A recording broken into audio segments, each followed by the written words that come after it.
Good afternoon. We will continue to have press events outside to protect each other from COVID-19, and I appreciate your patience in the heat here today. I'm proud to be joined here by St. Louis civic, business, and community leaders here today to announce a new effort to protect and activate downtown St. Louis. Since the start of my administration, I've held listening sessions with downtown residents and stakeholders about their needs, working with them to come up with solutions on our issues facing downtown. In the preceding weeks, my administration has taken action against problematic bars and clubs, issuing citations to multiple establishments like Rain and the Wheelhouse after investigations and hearings. We're already taking steps to help people feel safe downtown. The effort we're launching is our largest to date. As the old saying goes, an idle mind is a devil's workshop. I see an idle downtown as a troublemaker's paradise. It's our shared responsibility as a city to create opportunities for our young people and our families to enjoy downtown. When I say I want St. Louis to win again, that includes our downtown core, home to some of our region's largest businesses and iconic landmarks and attractions like Busch Stadium and the Gateway Arch. St. Louis residents and tourists from across the region visit downtown for the cultural and sports amenities we have to offer. People want and should feel safe here. This is a both-and proposition. The health of our downtown directly impacts the rest of the city, and a strong urban core will help our region grow. But making downtown safer has to go beyond just punitive enforcement measures. That's limited thinking. We have to think more broadly about what positive traits make downtown a better place to live, work, and to visit. My vision for downtown is one where people can bring their families for cultural events like concerts, that shows off our local artists, small businesses, and where youth can take advantage of fun, safe opportunities. Already, my administration is looking to build positive community spaces for our young people who need something fun and safe to do. We're allocating over $11 million in federal American Recovery Plan Act dollars towards improving public safety with youth jobs and programming, community violence intervention programs, and more. While we'll be taking immediate action to address downtown safety in the short term, this level of engagement, making downtown a positive space where communities can come together, is the key to long-term growth and safety. But enacting this positive vision can't be the burden of government alone. Every sector, public and private, has to be engaged to make this a reality. We need to look at our enforcement, infrastructure, and programming needs across the board. So today, civic, business, and community leaders are gathered here today to announce the formation of the Downtown Engagement and Public Safety Initiative. We've all been discussing these issues in our private, separate silos. This will be an opportunity for us to come together, to communicate, to pool resources in a more collaborative way so we can take action more quickly. This new effort grew out of ongoing discussions with key regional stakeholders, and this table will meet consistently to provide regular public briefings on new plans and our progress.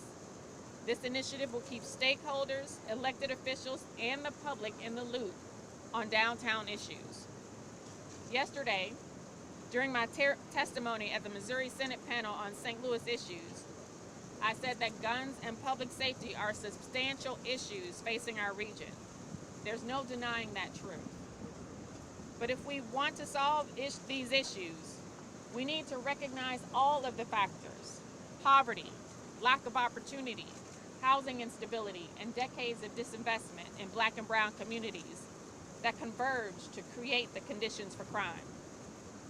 The root of these issues facing our downtown run deep, and it's easier to treat the symptoms than the cause, but I'm committed to addressing the root causes of crime that ultimately hold our downtown and our entire city back.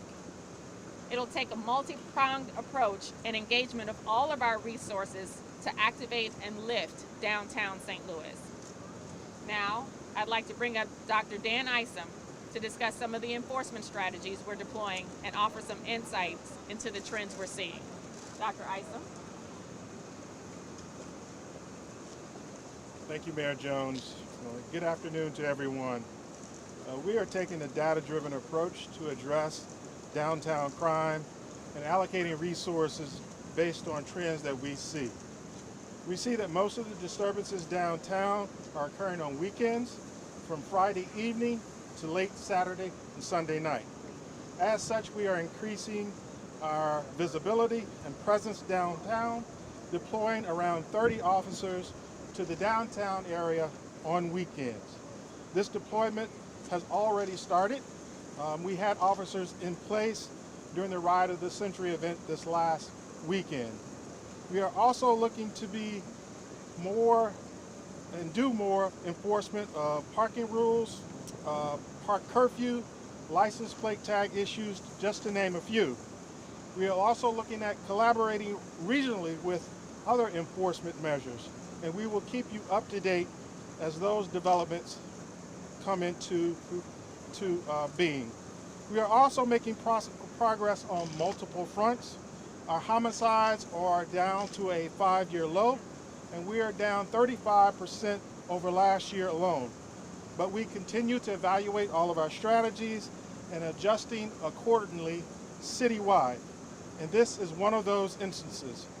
This is a short-term fix to some of the problems that we are having downtown for about 5 to 6 weeks, and then we will make adjustments as necessary going forward. But as Mayor Jones has emphasized, this is not only about enforcement. Creating positive, productive spaces in our downtown will bring more people to the neighborhoods to have fun and do things downtown. The engagement and improving downtown will make everyone safer and be able to enjoy our downtown area. Thank you. I will also turn it over to Jason Hall.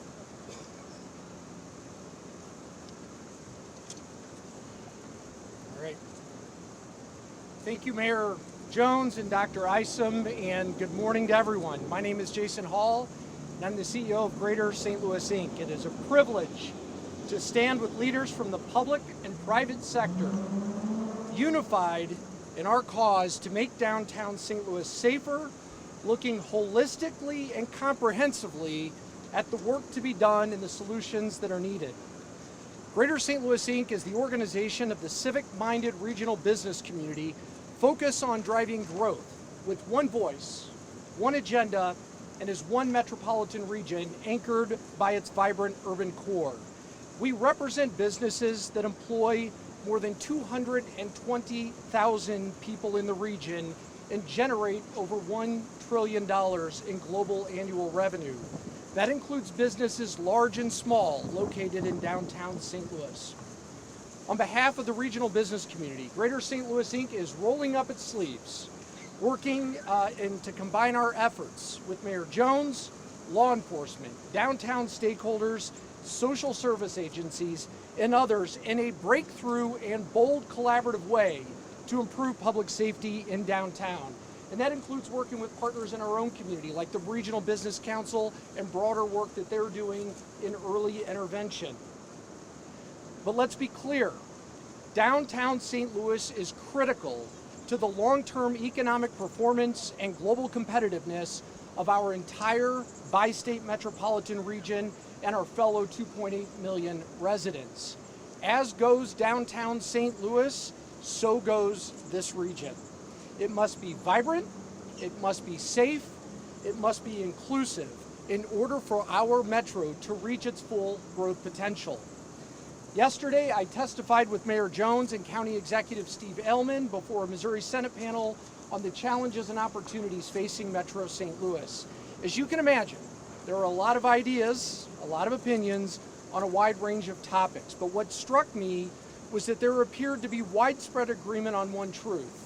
Whatever happens in downtown St. Louis impacts the entire metro and our ability to compete for jobs, investment, and talent. In other words, we're all in this together.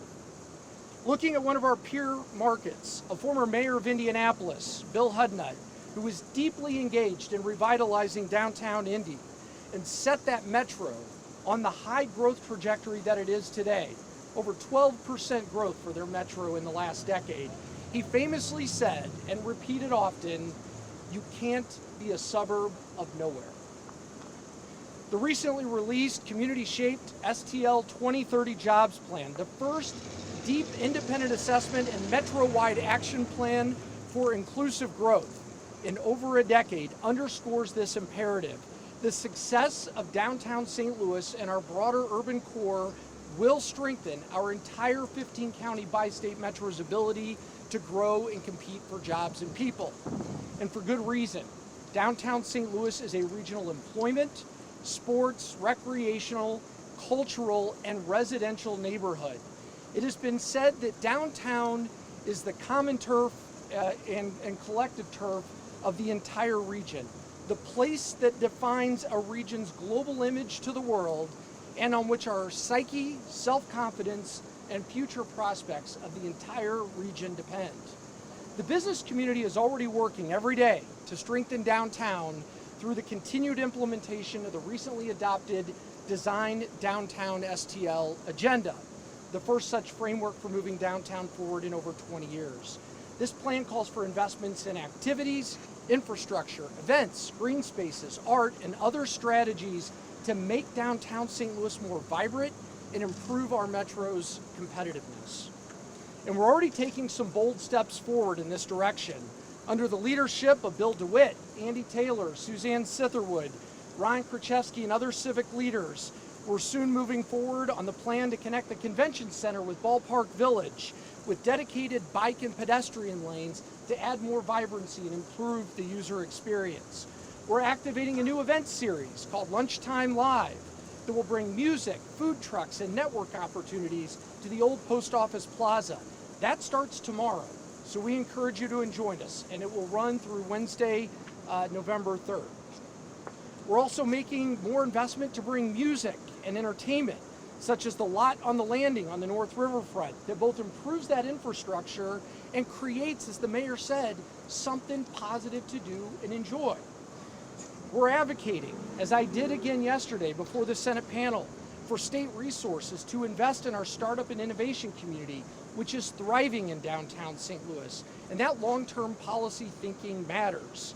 I think of companies like our member, Mark Bernstein, the founder of Balto Artificial Intelligence, a former Arch Grants company, just raised $40 million in venture capital and could be anywhere in this country, let alone anywhere in this region, and he is building his global headquarters in downtown West St. Louis. We're also teaming up with other cities to advance new ideas in the U.S. Congress, including the Revitalizing Downtown Act, to create new tools for reactivating downtown buildings, speaking of which, we were very proud to attract a new developer out of Memphis to get that large Butler Brothers building, beautiful historic structure, from vacant to activation. Next month, downtown St. Louis will host, on behalf of this region, for the first time ever, the global geospatial industry at a time when we are laser focused on taking coordinated action as a metro to leverage that $2 billion investment in the new NGA headquarters for St. Louis to be the global leader in this fast-growing technology sector. We'll be making more announcements soon about additional investments to continue to build on this momentum and move our action items forward, because we must confront this and must make downtown safer and more vibrant. We are incredibly grateful to the mayor and Dr. Isom for the steps they have already taken and announced today, the additional steps to put more law enforcement, because that is part of the solution, but we need a more holistic solution. The regional business community, we pledge to be active partners in helping improve the flagship Central Business District. We are laser focused on job creation and improving our competitiveness, because we fundamentally do believe that creating jobs and finally broader inclusive prosperity for every resident, regardless of their zip code in this region, is one of the most effective tools we have to combat crime and make this a more safe and equitable community. The success of downtown St. Louis is a regional priority. Working together, we can get this done. I appreciate everyone's time, and I'm glad to welcome the president of the St. Louis Cardinals, Bill DeWitt. Thanks, Jason. I always enjoy talking to groups when the Cardinals are in a pennant race. The questions are easier. I don't know why, but real quickly, I'm just here to reiterate the Cardinals' commitment to downtown St. Louis. And, you know, we have a big investment here, and we love it. We're not going anywhere, and we're going to continue to invest in downtown St. Louis. Ballpark Village, as you know, Phase 2 opened in 2020, and we have visions for a third phase as well. Our apartment tower, which you can see over my right shoulder, is full, and hopefully more to come. So as far as this security effort goes, we know that when it comes to downtown safety, failure is not an option. We have to fix this. We will fix it, and I'm glad to be part of the group that's going to meet every week to discuss these issues and coordinate together to be more efficient in our response.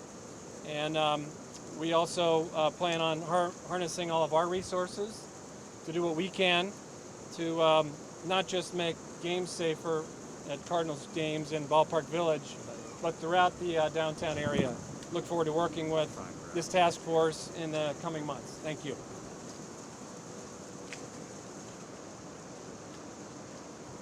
Thank you. Hello. I'm Anthony Thompson. I'm the CEO of the Kwame Building Group. And I'm as committed today to St. Louis as I was 20 years ago when I completed the mixed-use development at the corner of 12th and Washington. We developed that facility for a place to live, work, and play, and that's what we want to continue to do. We also want to do it in a diverse manner. We know that some of the challenges here are centered around music and the arts in the Washington area, but as a business owner, we are just as committed. It's not the police and law enforcement alone to help solve these problems. We as citizens of St. Louis must also join with these law enforcement individuals to make sure it's a safe downtown and place to live and work. I'm committed to that. We have security cameras at our facility. We make sure that we do our part to maintain that same thing. I've been talking with Dan Isom about adding a substation, police substation, in our facility on that corner, so that now the presence will also change the dynamic of what's happening in our area. But as long as we both are committed to it, public, private sector, we can combat this problem. But we must do it in a diverse manner. We can't talk about culturally enriching music and art and so forth and leave out the young African-American youth. So we need to make sure we find venues for them to participate and enjoy the jewels of St. Louis, and that's what we're committed to doing at the Kwame Building Group. And thank you for having me, and I'm looking forward to the weekly meetings. Thank you.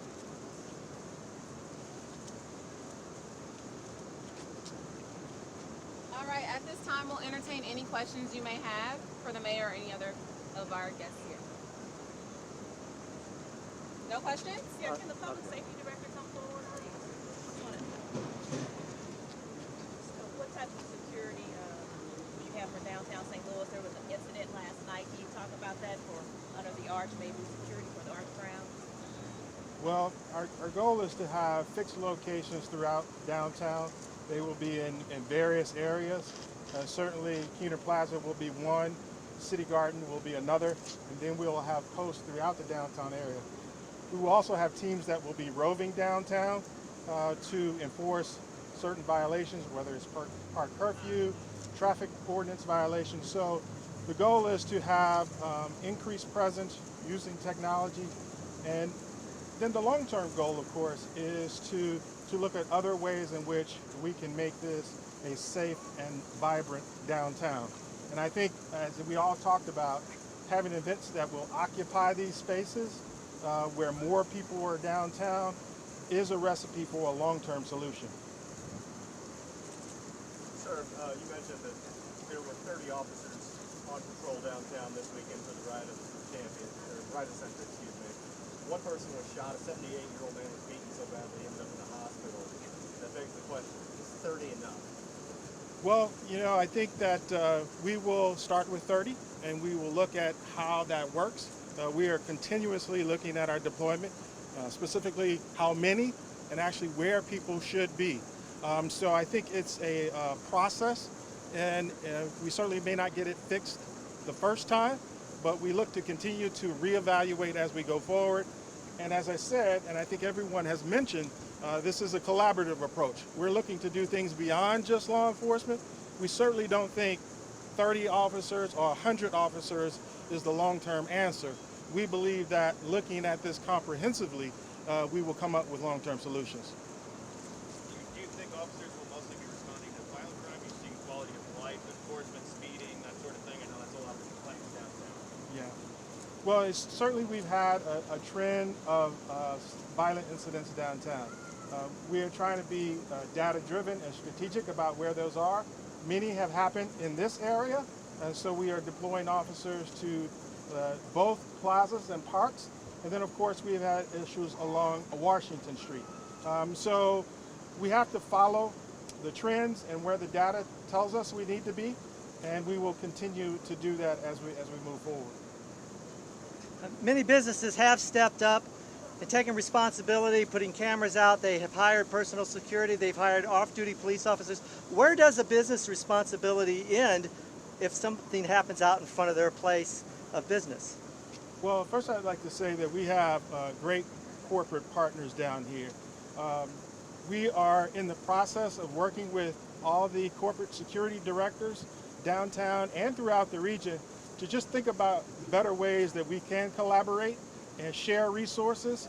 I will say that we do a good job doing that, especially with Ballpark Village and the Cardinals and other entities down here, but there's always room for improvement. And so this past week, there were about 30 or 40 corporate security directors that met. We explored new ideas and better ways that we can work together to provide safety. So that will be a part of the long-term process as well. You talk about things happening on the weekends, often late at night. Last night, like she mentioned, an armed robbery on the arch grounds of a Blues prospect at 7:30. The sun's not even down by then. How do you explain that? Well, the way we explain it is that we are continuously looking at ways in which we can provide better safety. You know, where are things happening? We haven't had that many problems, if any, on the arch grounds. I think you could safely say by your reporting that it's rare that we had incidents that happened down there. So we have to be strategic about this and look at where things happen. Certainly that is an incident we would not like to happen. But we've got to place our officers in the areas we think things are more likely to occur. And the 30 officers you were talking about, what is that an increase from? Well, we have our 4th District officers, and then we also have footbeat and bike officers. There are about 25 of those. As you might imagine, the 4th District officers cover more than just downtown. The bike officers are primarily responsible for downtown, so we're looking at an additional 30 officers beyond the 25 bike and footbeat officers that we have. And that is on Friday, Saturday, and Sunday between 8 p.m. and 4 in the morning, where we believe the majority of the problems are occurring. All right, one more. Can the mayor speak to Rain's liquor license being suspended last week by the excise committee? What this last weekend looked like with Rain shut down after their liquor license was suspended last Friday? I actually can't speak to that.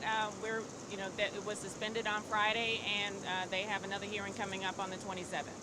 So you have no comment on that liquor license being suspended and the overall safety implications of that? Their liquor license was suspended, and they have another hearing coming up on the 27th. What message do you have for other businesses that might attract that type of violence when they come forward? Well, that's also part of this initiative. We're going to work with local business owners. There are a lot of business owners who have the same type of entertainment who have had success and haven't had as many problems. So we're going to be seeking their input because obviously they know something that they have the secret sauce to make sure that people can be entertained in an environment that is safe. And so we're going to be looking for their input as well.